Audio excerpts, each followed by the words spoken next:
Hey, so what is going on, everyone? It is me, Mr. Mario, and I want to talk to you all a little bit about privacy, encryption, and just a few different things here and there that all include Apple, because I normally don't cover things like this, and I would kind of consider this news in a way, but I kind of just upload what I want to on this channel, and normally I don't upload news. But this was something different, and it's something that I do feel passionate about, and I want to speak about it. I actually spoke a little bit about it already on my Facebook page, which, hey, if you want to give it a like, it's down below in the description. You can check it out there. Shameless plug, I know. But there's two things I would like to preface this with. Number one, the news thing. This isn't going to be a common thing, but it's something when I see something I'm passionate about, I do want to speak about it. And two, I don't blindly hate Apple. I actually do not hate Apple, and a lot of people do think I hate them for some reason because I use Windows as my primary operating system on my computers, and I have Android mobile devices as opposed to iOS-enabled mobile devices. That's really not the case. There's a reason why those are my preferences. I prefer Windows for many things, I prefer Android for many things, and I think those platforms do things that are much better than OS X or iOS in many different aspects. Now, I've also disagreed with Apple with many things in the past and put them on blast. I don't like how locked down their operating systems can be, and in addition to that, there was that whole thing with, Bendgate, where the iPhone 6 and iPhone 6 Plus were malleable and shapeable and bendable and all that stuff, and I did not recommend people to get an iPhone 6 or anything like that. But funny enough, after that video, I actually got two iPhone 5S devices to give to my parents because my parents needed new phones, and guess what? They like iOS. They're familiar with the ecosystem, so I'm one of those people, hey, if it keeps you happy, so be it. Use iOS. That's what you know. That's what you love. But what I ended up seeing today was a letter from the CEO of Apple, Tim Cook. Now, I'm going to have it linked down below in the description, and you all are more than welcome to read it, which I would encourage reading because it did surprise me and it did impress me in many different ways. Now, what was the letter about? It was about encryption and their phones and everything like that. And essentially, the long, short version of it is the FBI wanted Apple to encode and create a new backdoor that they would give them access to, and they could then decrypt phones easily and access all the data and everything like that. Now, what was their reasoning for this? Well, it's a little bit of an emotional thing. What happened was, as many people should know, in December there was a San Bernardino terrorist shooting that happened, and one of the terrorists has an iPhone. Now, what they needed to do was, so far they have been working very well with the FBI. Apple and the FBI, they've been going back and forth, they've been providing what they need to. But essentially, the FBI and the powers that be came to them, and they essentially said, hey, listen, how about you create a way for us to get into any type of iPhone and we can access the data on it and we don't need to go through you all, and we promise we're only going to use it once. And Tim Cook, he addressed this directly and he said no, like they're going to say they only need this backdoor encryption for one iPhone, and they only need to use it one time, and that's what they say. But if they put that in there, they're really going against their values where they want to keep people's data safe, and on top of that, they are fully aware that if they make this, the FBI is not just going to use it one time, they can use it for any excuse they want to, because then they have access to that back door. So Apple's been standing up to that. They have openly said, no, we are not doing that. They've personally said that we are not doing it, and we are going to challenge you to that. And I'll say this on top of it, a lot of people have probably laughed about this and have kind of associated Apple with not being very good with data, especially after the celebrity data breaches like the fappening and all that stuff where there were not a lot of nude photos leaked from celebrities.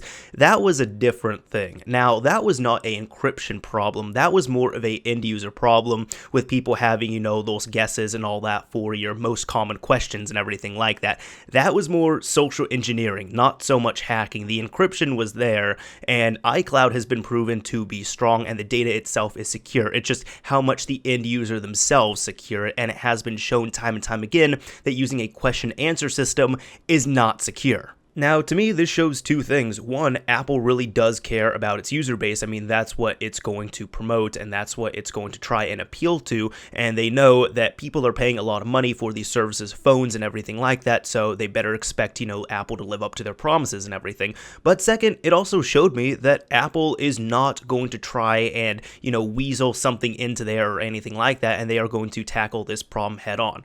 And I majorly respect that for them. Because this could have happened, right? They could have taken the the obvious emotional response, and they could have said, yes, this was a tragedy, you all need a way of getting into that phone, so you know what, we will go ahead and we will create this backdoor, and therefore you will get in with the promise that you are only going to use it in dire situations. They could have easily done that, but they didn't. And that's what the impressive thing is with this, because they had all the power that was available to them, and they stood up to them and said, no, FBI, no powers that be, we're not going to allow that. Now, this has been especially important in a day and age as well, too, where we are fully aware of the NSA, we're fully aware of other types of agencies, and we know that really the genuine rule of the internet, aside from Pixar, it didn't happen, is once you put it on the internet, it's there for life. It's going to get cached somewhere. It's going to get backed up. It's going to get mirrored. Whatever it is, anything you put out onto the internet, you're never going to purge it off the internet. Or you can, it's going to cost you a lot of money, and even then, it's not going to be guaranteed. But point being is, if you don't want something on the internet, don't put it on the internet. At the end of the day, this is a good thing, and honestly, they could have rallied a lot of people behind them, because again, as I said, they are mainly pulling at a terrorist incident that happened, and they are going to have the logic right there where they can kind of appeal it and package it in a special way to the public and say, no, we did put in a backdoor, but it's only going to be used in dire situations, and this is why. We don't want something like this to happen again. But at the same time, although I'm going to be simplifying this quite a bit, it's a lot like getting home security or anything like that. Home security is great to have, but let's say you don't have home security and then you get your house broken into and a lot of stuff stolen and damaged, and then you get the home security. Well, why didn't you get it before? It doesn't really make sense at this point in time. And also the reason why I bring that up is because the FBI and all the other agencies that are available will be able to go in and they'll be able to eventually break into that iPhone and decrypt it, everything like that. Anything that is made by man can be destroyed by man at the same time, and it can be exploited and reused and anything like that.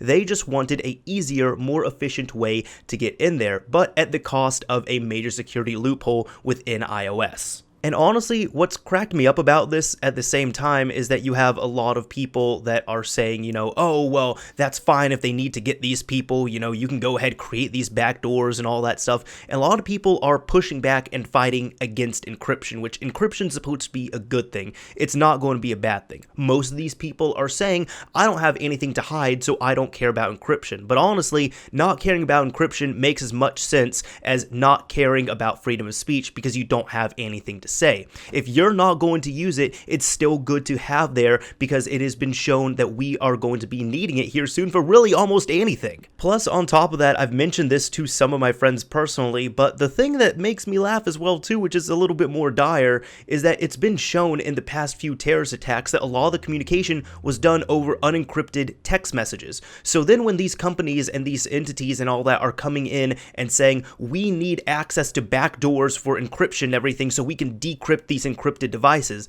It's like, you didn't spot this before? Because they weren't encrypting their messages. They weren't doing anything of the sort. They probably weren't using VPNs or Tor or anything like that. Most of their communication was over airwaves, and it was all unencrypted SMS or even MMS for many types of things, which has been shown to be a insecure format. Listen, here's my thoughts on it, kind of wrapping up this video, right? I applaud Tim Cook. I really do. I think Apple made the smart decision here, and they made a great decision, and it was not easy. As I said, it would have been much easier to give in to demands, but not only they're pushing back against a government entity, but they are showing that they are siding with their morals right there and saying, yes, this is a tragedy. It's horrible that it happened, and we're not supporting terrorism in any type of way, but this is also going to open it up for many other bad avenues that we don't really want to have a part of, and it goes against what we stand for.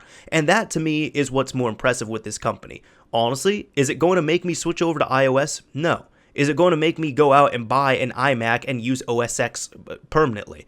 No, it's not going to, but for the people that have those platforms, I'm happy that they are at least with a company that is supportive like this. When you have so many other companies out there, for example, this is a big problem with Android, since it is an open platform, and since really anyone can create their own Android device, there are a lot of cheaper Android devices that you can buy for like $40, $50 Android tablets, and they normally have malware and all this other stuff packaged in them, and all the loopholes and backdoors already coded in. Granted, that's not Google's fault, but that shows that that's going to be there, but it's going to be available in any different type of platform, and these hacks will be available to exploit whatever the hell they want to. So at the end of the day, to me, Apple did the right thing. Honestly, even if, yes, it's going to piss off a few people, it's going to annoy some, and I think that sticking by encryption is going to be the best thing that will be possible. Even if you're against encryption. If you're against encryption, I'm sorry, man. Like, the people I've talked to who are against encryption, they say I have nothing to hide, I can go ahead and let all this stuff in.